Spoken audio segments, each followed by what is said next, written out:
Ivadika eo amin'ny taranjazakazaka fiarakodia ho tanterahana any Mahajanga manomboka amin'ny ity herinandro ity ihany koa ny fedinina ny tompon-daka ny Madagasikara eo amin'izany familiana fiarakodia izany. Ny 4 ka hatramin'ny 7 aogositra izao tokoa ny tanterahana any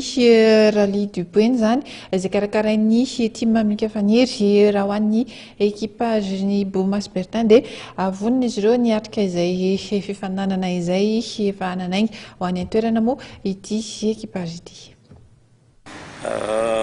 Team Bertin moa zany mazava be. Nenay zany ny préparation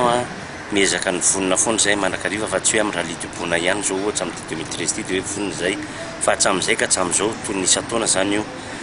Tsy afenina fa tombony lehibe ho anay ny fananana ny Jean-Luc L'Enfant préparateur français izay manaraka akaiky ny Evo 10 zany Evo 10 Cell Techno. Marieko etona fa ninina zavatra am'seho dia ataoko hoe sarotiny be izy ary izy miezaka tena manaja zay ataoko hoe lalàna amin'ny mécanique zay ka zay ny teneniko hoe amin'ny ankapobeny dia vonona tanteraka zay satria zany no mahatonga anazy eto ato Madagasikara foana chaque rally zay zany aloha tsy azo ditsity zay. Faharoa na dia misy ary fahasarotana amin'izao fotoana izao dia isaorana foana ny hoe fahavononanay noho ny ireo mpanohananay sy noho ny mpikarakara ny fédération sport automobile ny club organisateur TMF Rally izay koa moa zany eo amin'ny club Asakma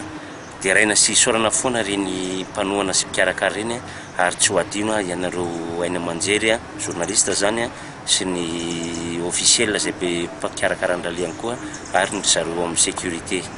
Hita moa hoe rally any amin'ny province atao ty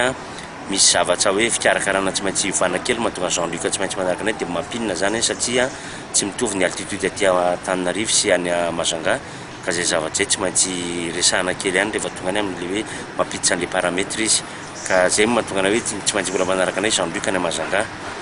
Sy ny aniko manokana eto ny fanarahany Jean-Luc ny team Bertin zany izay miaraka amin'ny Guigui Bonne sy Natana Ela zay ao anatin'ny team Bertin amin'izao fotoana izao dia ahitana soritra zany fa hoe sérieuse les préparations satria hatram'izao dia Guigui Bonne zany zao no mitarika ny championnat de Madagascar dia faharoa zay provisoirement zany ny team Bertin fatelo